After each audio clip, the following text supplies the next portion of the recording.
Pour concourir, il devait écrire le synopsis d'un film de 3 minutes maximum sur le thème « Cher à Audi, l'avenir ne se prédit pas, il s'imagine ». Voici les 5 finalistes dont les projets ont été retenus par le jury. Et voici les 5 idées que leur a inspiré la thématique imposée par Audi.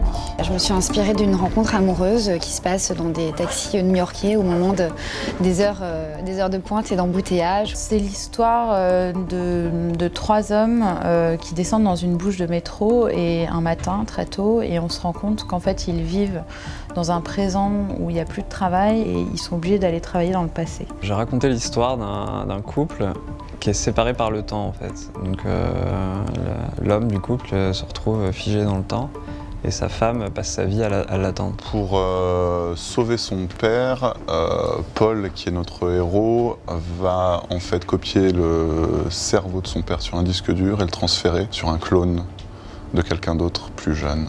C'est donc une jeune femme créatrice, architecte, qui est un peu désabusée, je pense, de ce qui se passe dans son quotidien et qui se prend à rêver et à imaginer la ville, sa ville du futur.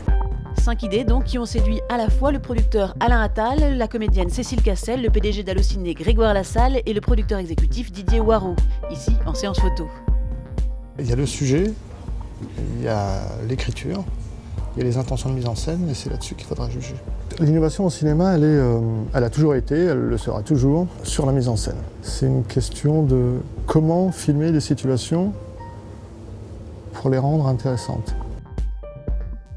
Globalement très satisfait du Cru 2011, les jurés experts ont commencé par visionner d'anciennes productions réalisées par les finalistes.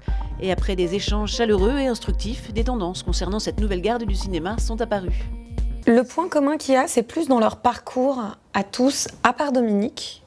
Ils sont tous ou issus de l'architecture, ou du graphisme, ou de la photo.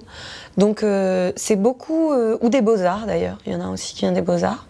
Ils sont tous beaucoup sur l'image, il y a quelque chose de très technique, c'est des vrais techniciens.